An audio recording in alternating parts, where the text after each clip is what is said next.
A new era of USC football officially begins this season as the Trojans make the move over to the Big Ten. But the big question surrounding this program this season is, can USC bounce back from what was a horrendous, a disappointing 2023 season? That's what we're here to talk about today.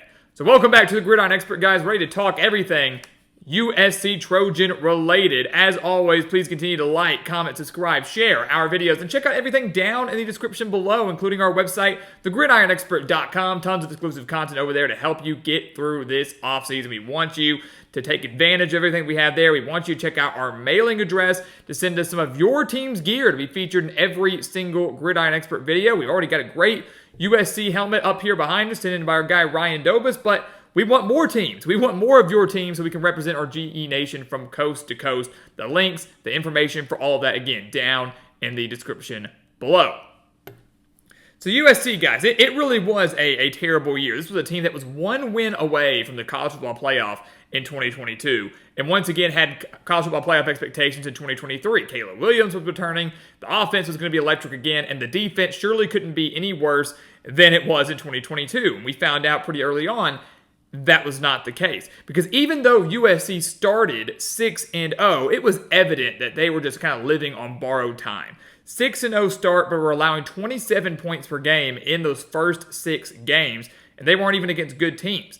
They barely beat Colorado 48-41, allowed the Buffaloes to crawl all the way back and make that game closer than it needed to be. They barely escaped Arizona 43-41 in triple overtime, and then shortly after took their first loss to Notre Dame, losing by 28 in South Bend, a game where the Trojans committed 5 turnovers, 3 interceptions coming from Caleb Williams. The following week, they lose to Utah by 2 at home, and that ultimately ended any hopes that USC had of making the college football playoff. Because if they had won out after that Notre Dame game, I think they would have gotten in. That would include a Pac-12 championship. They get in, but the loss to Utah, I think, kind of demoralized the team, derailed the season, and after a 6-0 start, the Trojans went 2-5 down the stretch to finish 8-5 with a win over Louisville in their bowl game. So 8-5 in a year with playoff expectations, with the consensus number one draft pick and here coming in a few weeks.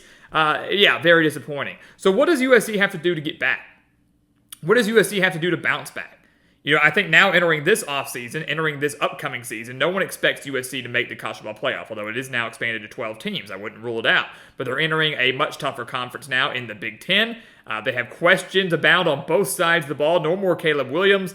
What should we expect from Lincoln Riley's squad? We'll start on the offensive side of the ball. This is a team, guys, that with Lincoln Riley as your head coach is going to be pretty good offensively. And I still believe that the Trojans can hang with just about anybody in the country with their offense, because we saw a glimpse of the future in their bowl win over Louisville when Miller Moss came out there and threw for 372 yards and 6 touchdowns against the Cardinals. So you've already got I wouldn't say proven. He's still young. That was his really debut with the Trojans, but to face the ACC runner-up and torch them the way he did, insanely impressive. But if it's not going to be Miller Moss, which I believe many of us believe it will be, they added the Mountain West Conference Freshman of the Year in Jaden Mayava, who threw for over 3,000 yards and 17 touchdowns at UNLV last year. You know, UNLV squad that has struggled for years and years and years.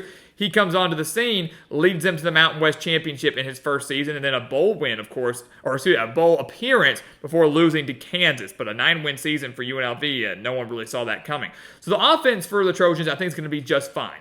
They're going to have a solid quarterback regardless of who they go with, or heaven forbid one of them goes down with an injury. They've got a very capable backup there. The biggest thing for USC that's held them back the last 2 years and could hold them back again this year is their defense. That is the biggest storyline. And if you're a USC fan, you are probably rejoicing that Alex Grinch is finally gone.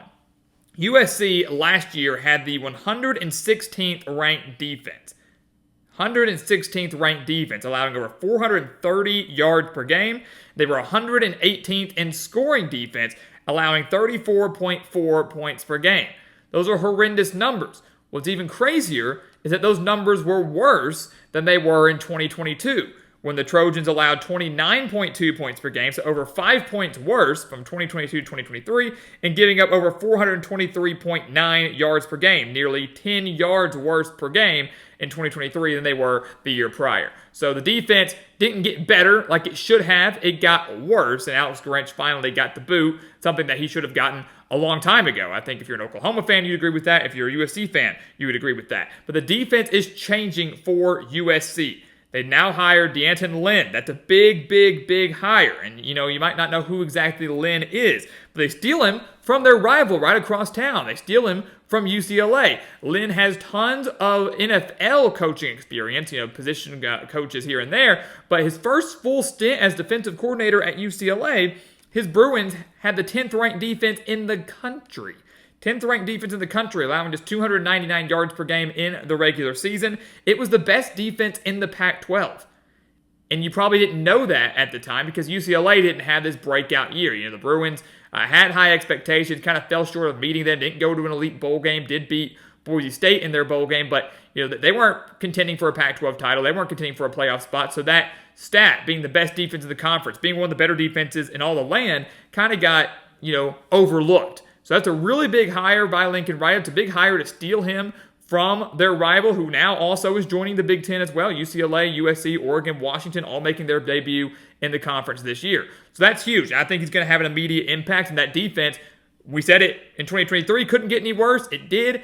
I actually believe it won't get any worse this year. I think he's going to actually take a major step forward.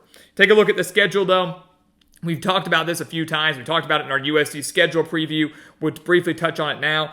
There's a good chance that the Trojans are favored 7 or 8 games this year. The schedule isn't horrible. What it really comes down to is a handful of big games, a handful of deciding games, such as the LSU game in Las Vegas to open up the season. That's going to be massive, a great opportunity for us to see what both these teams look like. LSU without Jaden Daniels and USC without Caleb Williams in a revamped defense. The quarterbacks that were expecting to go number 1, number 2 in the NFL draft are now gone, and those two teams get to face each other. That's going to be a big one. They have to go to Michigan. They get to host Penn State. They have to go to Washington, to UCLA, and they host Notre Dame. So there's a lot of big games on that schedule. That's 6 games that we just mentioned, I think, are the biggest on the schedule. I know that's half a season, but they're not all clustered together. They're kind of broken up throughout the year. Many think they can maybe beat LSU. Maybe they can beat Penn State. Then the Lions have to travel from the East Coast all the way to the West Coast. Maybe they can beat a Washington team that loses everybody from last season, from the national runner-up. Maybe they can beat UCLA, now under a new head coach. There's winnable games in those 6 that we mentioned, and if they take care of the other inferior opponents on their schedule, this could be a solid year for the Trojans. Are we expecting them to contend for a Big Ten title this year? Probably not. I think that's a little far-fetched. Still a lot of work that needs to be done, and the Big Ten's loaded. Ohio State, Michigan, Penn State, Oregon. Those are the top 4 teams in the Big Ten, and I don't think USC is at that level right now. So I don't think we should be expecting a Big Ten title appearance or contention. I don't think we should be expecting a college football playoff berth or contention, despite it being expanded to 12 teams. But a solid 8-9 win season for USC, that should be the expectation. And that is certainly an achievable and attainable goal. And then they build on that going in to 2025. They build on that going into next year. Their second full year in the conference, maybe another full year with maybe Miller Moss or somebody solid at quarterback, whoever gets that job there. That's when they can maybe take that big step forward and start contending in this new era, in this new conference. But I don't think it's going to be as bad of a year for the Trojans as many think. It all comes down to the schedule. It all comes down to the defense. Those are the 2 biggest things. And I do think USC and Lincoln Riley can navigate that. So guys, as always, thank you so much for watching us here at the Gridiron Expert on YouTube. Leave your thoughts about USC down in the description below. We'll have our official prediction for them coming out here in just a few months. You do not want to miss out on that. That's all the more reason to like, comment, subscribe, share our videos. Hit that notification button so you don't miss out on any of our future videos coming your way. We've got nonstop content from now all the way through the season because, again, here at the Gridiron Expert, college football never dies. The season never ends. So check it out. Check out everything down in the description below, our website, our mailing address, all the info there for you to take advantage of to become a member of our GE Nation. And once again, as always, thank you so much for watching, and we'll see you next time right here on the Gridiron Expert. Yeah.